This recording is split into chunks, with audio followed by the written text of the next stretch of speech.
오늘은 마태복음 21장 37절에서 43절 말씀으로 마지막 기회라는 제목으로 함께 은혜를 나누도록 하겠습니다. 우리가 일생을 살면서 우리에게 여러 번 기회가 옵니다. 어떤 사람은 그 기회를 선용하기도 하지만 그렇지 못한 사람들도 있습니다. 우리가 기회를 꼭 잡아야 됩니다. 특히 어떤 기회를 잡아야 되느냐? 우리의 장래에 관한, 미래에 관한 하나님이 주시는 기회는 어떻게든 잡아야 됩니다, 여러분. 잡으시기 바랍니다. 어떤 분이 택시를 잡으려고 막 줄 서 있다가 택시가 자기 앞에 왔어요. 기회를 잡은 것이에요. 그래서 택시에 타서 기사님께 메리어트 호텔을 가야 되는 이 사람인데 기사님께 그 행선지를 이야기한 거예요. 그런데 행선지를 잊어버릴까봐 메리어트 호텔이 좀 어렵잖아요. 말하기가. 그래서 잊어버리지 않으려고 비슷한 말로 자꾸 되뇌었어요. 메리아스. 그런데 정작 택시 기사님이 어디 가세요? 라고 할 때는 메리아스가 생각이 나지가 않는 거예요. 런닝구 호텔을 데리고 가주세요. 이렇게 말해버린 거예요. 그런데 택시 기사는 당황하지도 않고 능숙하게 차를 몰아가지고 메리어트 호텔에 딱 내려준 거예요. 너무너무 이 사람이 깜짝 놀란 거예요. 신기했던 승객은 아니 어떻게 여기인 줄 아셨어요? 자기가 잘못 말했다는 건 알고 있거든요. 어떻게 여기인 줄 아셨어요? 이렇게 도리어 되물었더니 택시 기사님께서 뭘요? 어제는요 전설의 고향을 갔다 왔어요. 전설의 고향이요? 거기가 어딘데요? 서초동 예술의 전당이에요. 지혜로운 택시 기사님은 손님이 메리어트 호텔을 런닝구 호텔로 얘기해도 예술의 전당을 전설의 고향으로 바꿔 말해도 전혀 당황하지 않고 자신에게 다가온 기회를 꽉 잡았던 거예요. 요즘 얼마나 택시 기사님도 힘든지 몰라요. 그런데 이렇게 이해하고 기회를 꽉 잡았던 것이에요. 때때는 우리가 살면서 얼마나 많은 기회인지 모르고 놓치는지 모르겠습니다, 여러분. 기회는요, 앞에는 머리가 있는데 뒤에는 대머리라고 합니다. 그래서 기회가 앞에서 볼 때 잡아야 되는데 이거 기회구나 하고 잡으려고 그러면 뒤에는 머리가 없어서 잡을 수가 없는 게 기회라고 합니다. 프랑스 인문학자 F. 라블레라가 만일 당신이 기회를 만나거든 앞머리를 꼭 잡도록 해라 이렇게 이야기를 했다고 합니다. 여러분 앞머리를 꼭 잡으시기 바랍니다. 오늘 말씀에도 하나님께서 인간을 구원해 주시려고 계획하신 기회를 우리에게 허락하셨는데 잡지 못한 사람이 있어요. 뒤에서 잡으려고 하니까 잡힙니까? 오늘 그 설교의 그 본문의 내용은 포도원 소작인의 비유에 관한 내용입니다. 이 말씀은 아주 유명해서 공관복음에 나오는데 공관복음이란 마태복음, 마가복음, 누가복음에 똑같이 이렇게 제자들이 본 것을 적어놓은 것인데 거기에 똑같이 실려 있습니다. 이 비유는 예수님 지상생활의 마지막 주간에 대해서 이야기에 대해서 쓴 내용이 바로 이 내용입니다. 그러니까 주님은 최후의 순간까지 주님께 맡겨주신 그 여러 가지 일들을 기회를 잘 선영하며 말씀을 전하고 계심을 우리가 알 수가 있는 것입니다. 이 내용은 한 지주가 포도원을 세우기로 결심을 한 것입니다. 그래서 땅을 사고 포도나무 묘목을 심고 동물들로부터 지키기 위해서 어떻게 해야 되겠습니까? 담을 쌓아야 되겠죠? 망대도 이렇게 망대도 이렇게 올려가지고 누가 들어오나 감시도 해야 되겠죠. 그리고 구유도 파고 했던 것입니다. 그리고 포도원을 소작을 줬던 것이에요. 당시에 이때는 포도원 소작을 주는 것이 유행이었다 그래요. 그래서 땅 가진 사람들이 소작을 이렇게 해가지고 어느 정도 소작료를 지불하고 나중에 그 소작한 것을 받는 이러한 일들을 해냈던 것이 당시였던 것 같습니다. 한 5년쯤 지나가지고 추수할 때에 이 사람이 거기 계속 있을 수 없으니까 다른 곳에 이동을 해가지고 거기서 이 추수할 그 소작인들에게 가서 이제 소작료를 받으려고 사람을 보냈던 것이에요. 그런데 보낸 하인이, 종이 매를 맞고 주인에게로 돌아왔습니다. 자, 주인이 생각할 때 이상한 거, 왜 매를 때리지? 이것은 주인이 소작인들하고 약속한 그 약속을 지킬 마음이 없다고 하는 것을 보여준 것이에요. 그래서 주인은 계약을 계속 연장시키려고 하는 마음으로, 또 소작료를 받으려고 하는 마음으로 또 다른 종들을 또 보낸 것이에요. 여기서 이 말한 종은 그냥 종을 보낸 것이지만 이 주인은 포도원의 주인은 누구를 말하는 것이냐면 하나님 아버지를 말씀하시는 거예요. 하나님 아버지가 종들을 보냈다는 것은 선지자를 계속해서 보냈다고 하는 것이에요. 선지자를 말씀을 전하기 위해서 사람들에게 계속 보냈더니 이 소작하는 사람들이 그 말씀을 받아들이지 않는 것이에요. 그 계약은 하나님과 백성들 가운데 계약인데 너희는 내 백성이 되고 나는 너희 하나님이 되리라 라는 계약이었어요. 너희가 나를 따르면 내가 너희들을 돌보고 인도해 주리라 라는 안에 깊은 뜻이 담겨 있는 거예요. 그거를 이해하지 못하니까 사람들에게 예수님이 비유를 통해서 이렇게 알아듣도록 이야기한 것입니다. 겉으로 볼 땐 포도원의 이야기지만 하나님 나라와 우리들에 관한 이야기가 바로 그 이야기입니다. 그래가지고 또 다른 종들을 보냈는데 하인 한 명은 매를 맞고 다른 이들은 돌로 또 쳐서 매를 맞고 드디어는 다른 종은 하인을 또 죽였던 것이에요. 그러자 안 되겠다. 종들을 보내면은 계속 죽이고 그러니까 이번에는 아들을 보내야 되겠다. 그래서 외아들을 이 주인이 보낸 것입니다. 이 외아들은 누굴 것 같으세요? 벌써 빠르세요. 예수님이시죠. 아들 예수님을 보낸 것이에요. 아들을 보내면 아들은 받겠지 했는데 이 사람들이 저 아들이 오는구나. 저 아들을 죽이면은 이제 포도원은 우리 차지다. 아들을 죽이자. 해가지고 아들을 죽이고 포도원을 차지하는 것입니다. 얼마나 악한 농부들입니까, 여러분? 40절에 그러면 포도원 주인이 올 때 이 농부들을 어떻게 하겠는가? 포도원 주인이 이 모든 것을 보고 왔어요. 농부들을 어떻게 할까요? 농부들을 다 잡아서 가두겠죠? 벌을 내리겠죠? 그래서 오늘 성경의 42절은 너희가 성경에서 이런 말씀을 읽어보지 못했느냐? 건축자들의 버림돌이 머릿돌이 됐다. 주께서 이렇게 하셨으니 우리 눈에 놀라울 뿐이다. 라고 이야기를 하고 있습니다. 자, 아들이 그 아들만 죽이면은 된다라고 생각해서 이 아들을 하찮게 여겼던 거예요. 아들이신 예수님을 하찮게 여겨서 그들은 예수님을 받아들이지 않았던 거예요. 그래서 하찮은 돌로 여겨서 건축한 것에 따르면은 그를 갖다 버린 거예요. 갖다 버렸다는 건 죽인 거예요.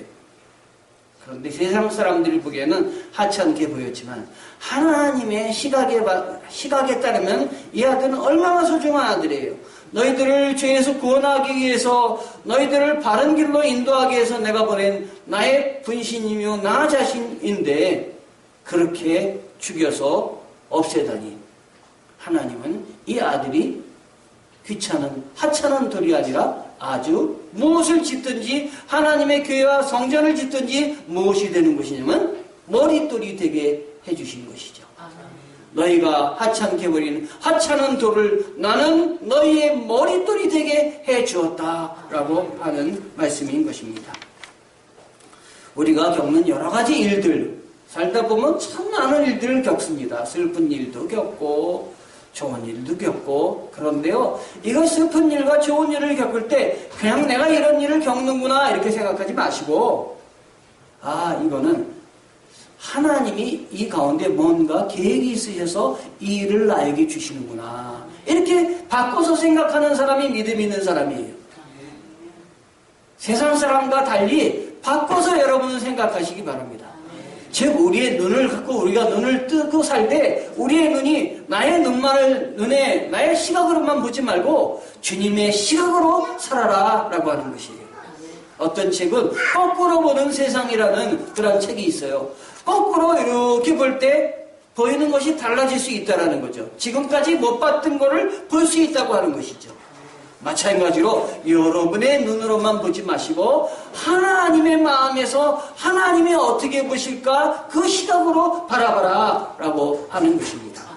그때는 나의 삶과 내가 고통당하는 것과 이 모든 것들을 이해할 수 있는 거예요. 왜? 하나님은 재앙을 주시려고 하시는 하나님이 아니라 하나님 우리에게 기쁨을 주시고자 하시며 하나님 우리에게 가장 선한 길을 주시고자 하시는 것이에요. 예? 우리가 어려울 때 그 어려움을 극복하면 그 어려움이 나중에 나의 귀한 자산이 되는 것이에요. 순탄하게 막 나가는 사람은 어려움을 몰라요. 그래서 순탄하게 나가는 사람은 어려움일 때 그냥 쓰러지는 것이에요.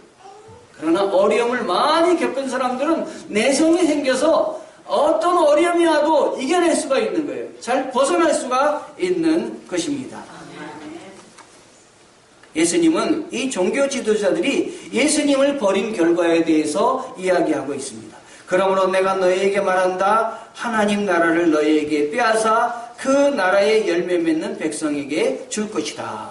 누구든지 이 돌 위에 떨어지는 사람은 산산조각이 날 것이며 이 돌이 어느 사람 위에 떨어지든지 맞는 사람은 가루가 될 것이다. 43절, 44절에 이야기하고 있습니다. 이 비유에 대한 주님의 결론은 뭐냐? 소작인들, 이스라엘 백성들은 헌신짝처럼 예수님을 버렸어요. 버림돌로 삼은 이 사람들은 버림을 받을 거다라고 하는 것이에요. 그리고 포도원을 다른 자들에게 줄 것이다. 이 다른 자들은 누구냐면 우리들이에요. 이방인에게 줄 것이다. 하나님을 사모하는 사람에게 줄 것이다. 라고 하는 것입니다. 이스라엘 사람들이 예수 그리스도를 구주로 모시는 기회를 받았으나 그 기회를 그냥 날려버리고 말았어요.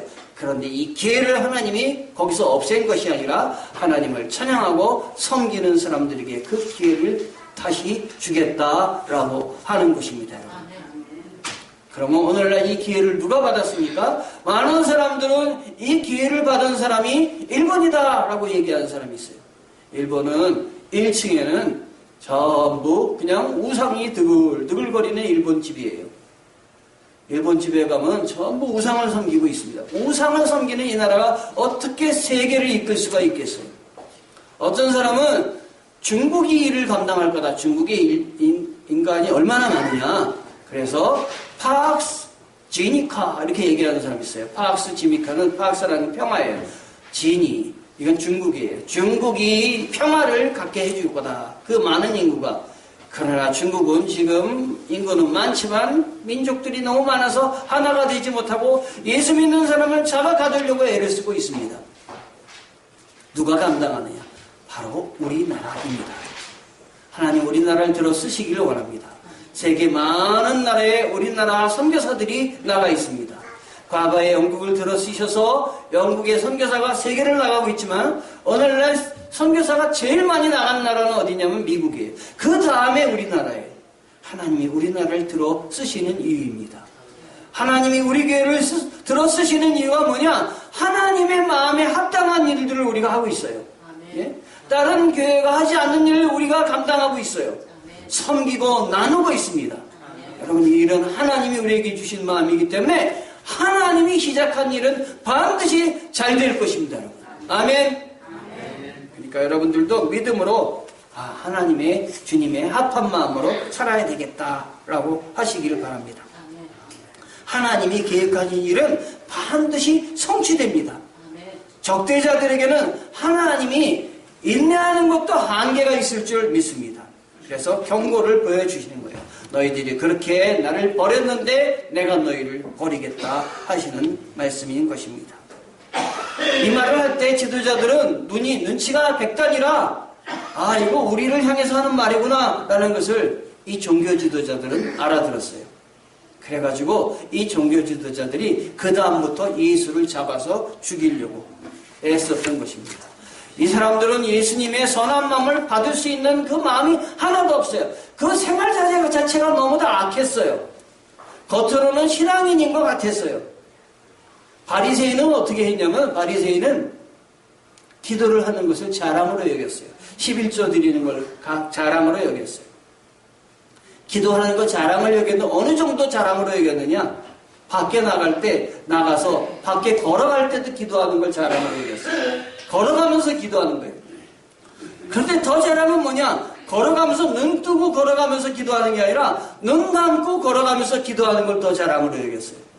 그래서 눈 감고 막 걸어가다가 벽에 꽝 부딪히기도 하고 가다가 나무에 꽝 부딪히기도 하다 보니까 이 이마에 상처가 너무도 많이 난 거예요. 그러면 상처 나면 이마에 뭘 발라야 되겠어요? 반창고를 딱 이렇게 대는 거예요. 그래서 이 바리새인들 중에는 이마에 반창고가 붙어 있으면은 아, 저 사람 신실한 사람이다. 반창고 하나 붙은 사람보다 반창고 2개 붙은 사람이 더 신실하다. 반창고를 붙이면서 뻐기고 다녔다 그런 것이에요. 겉으로는 이런 것 같지만 속으로는 정말 우습고 얼마나 정말 이 사람들이 제대로 된 신앙생활을 하고 있지 않은 것입니까? 그래서 예수님이 이 바리새인들, 사두개인들을 향해서 독사의 자식들아 이렇게 예수님이 그들을 외쳤던 것이에요.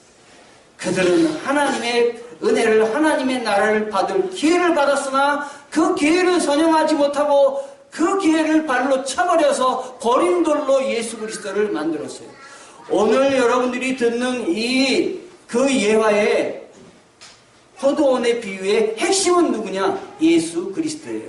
예수 그리스도가 하나님의 아들로서 이 세상에 오셨다 하는 것이에요. 예수 그리스도가 하나님의 아들로 오셨는데 이걸 받아들여야 되는 것이에요. 이걸 받아들이지 못한 사람은 그 많은 것들을 가졌다 할지라도 소용이 없는 것입니다.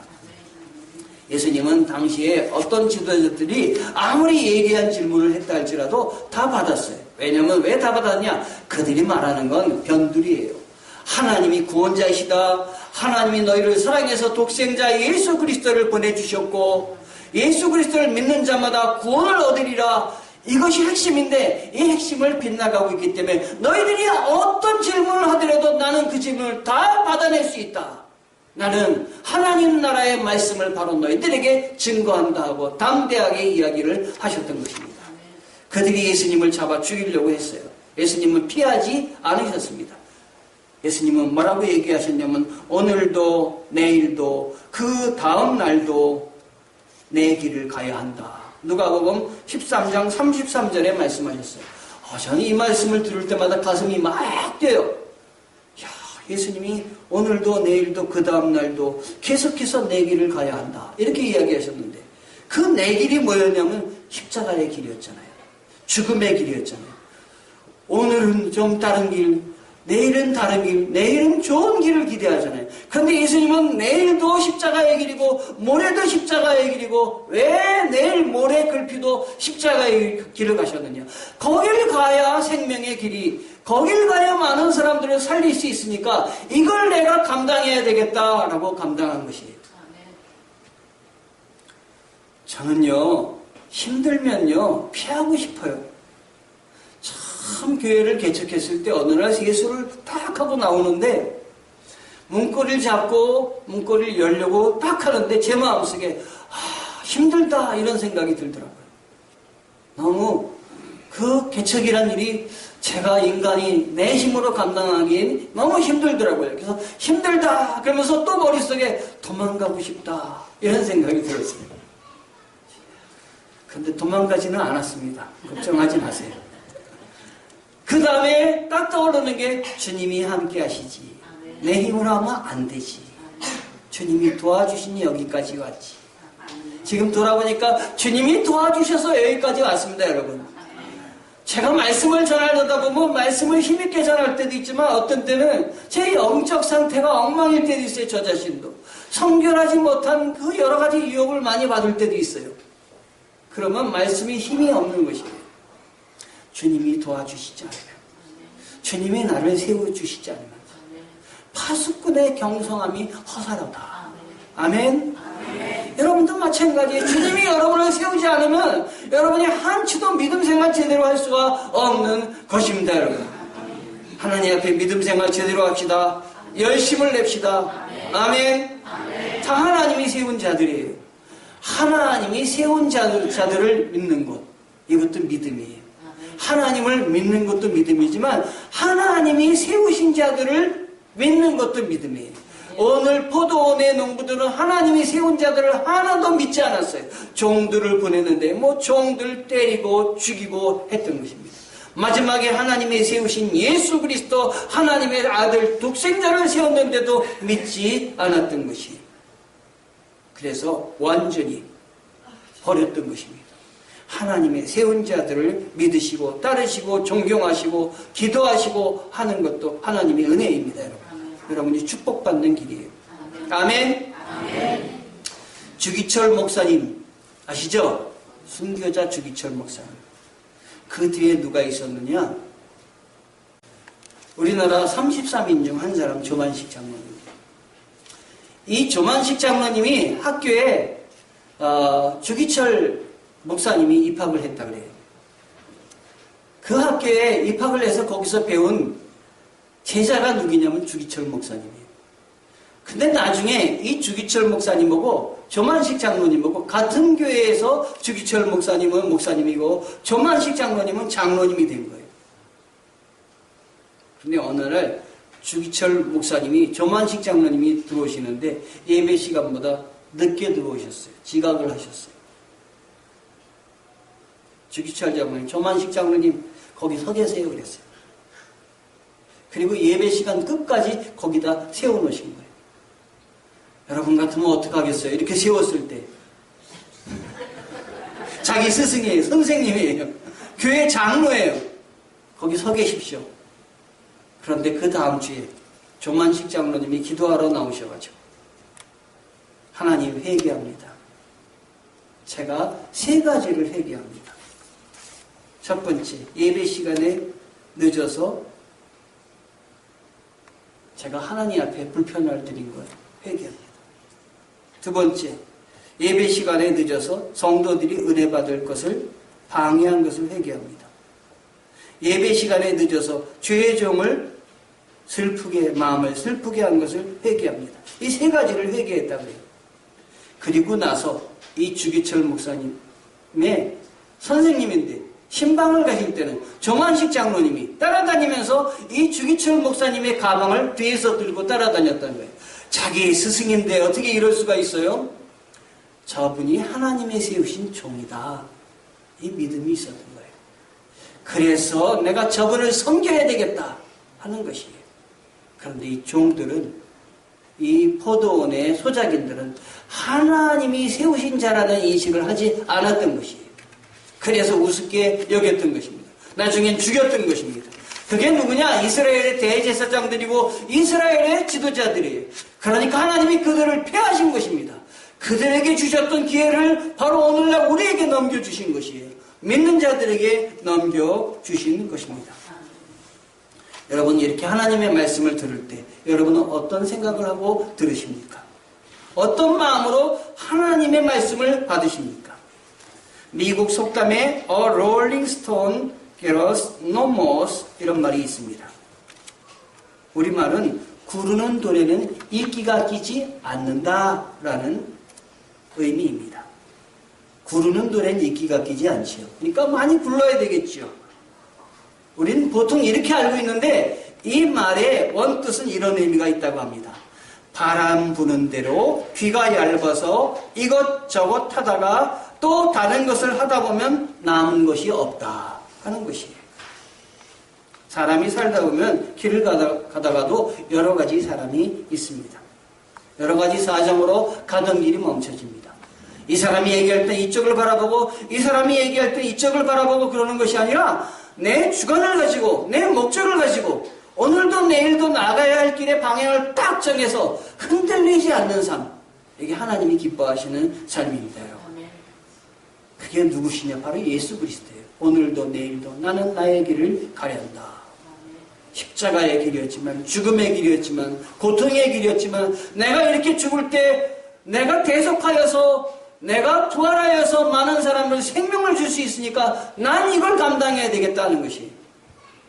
그런데 이 예수님이 이걸 감당할 때도 예수님이었지만 인간의 몸을 입고 오셨기 때문에 이거 두려웠던 것이에요. 그래서 겟세마네 동산에 앞두고 정말 피눈물이 땀방울이 되도록 기도를 하셨던 것이에요. 그러나 마지막 결론은 어떤 결론을 내셨냐? 내 뜻대로 하지 마옵시고 아버지의 뜻대로 하옵소서. 아멘. 아멘.